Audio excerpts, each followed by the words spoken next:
Magandang araw mga bata! Ngayon ay may bago tayong aralin. Handa na ba kayong makinig? Ang ating paksa sa araw na ito ay tungkol sa pagpapahalaga sa sarili. Bago tayo magsimula, tayo muna ay umawit. Sabayan niyo lang ako mga bata. Ang ating aawitin ay pinamagatang Ako, Ikaw, Tayo ay may kakayahan. Handa na ba kayo? Ako, ikaw, tayo ay may kakayahan. Ako, ikaw, tayo ay may kakayahan. Ako, ikaw, tayo ay may kakayahan. Tayo ay may kakayahan. La la la, pagbutihin mo ang pag-aaral mo. Mga kakayahan ay paunlarin mo. Magsumikap ka at huwag kang hihinto upang magamit mo ang pangarap mo. Ako, ikaw, tayo ay may kakayahan. Ako, ikaw, tayo ay may kakayahan. Ako, ikaw, tayo ay may kakayahan. Tayo ay may kakayahan. La la la, pagbutihin mo ang pag-aaral mo. Mga kakayahan ay paunlarin mo.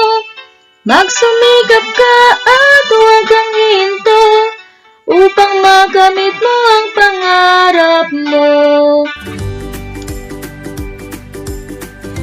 Nagustuhan mo ba ang ating inawit? Ano ang mensahe ng awitin para sa iyo? Tandaan, mahalaga para sa isang batang tulad mo ang malaman ang gustong pagpapahalaga sa sarili. Isa na rito ang pagpapahalaga sa iyong mga kakayahan.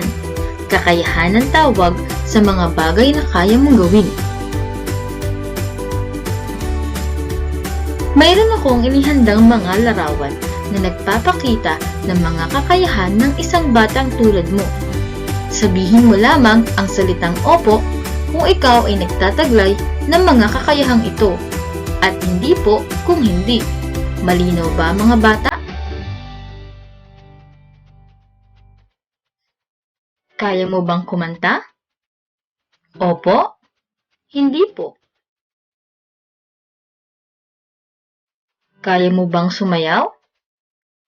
Opo? Hindi po. Kaya mo bang gumuhit at magkulay? Opo? Hindi po. Kaya mo bang magsulat? Opo? Hindi po. Kaya mo bang magbasa? Opo? Hindi po. Ilan sa mga kakayahang ipinakita ang mayroon ka? May iba ka pa bang kakayahan?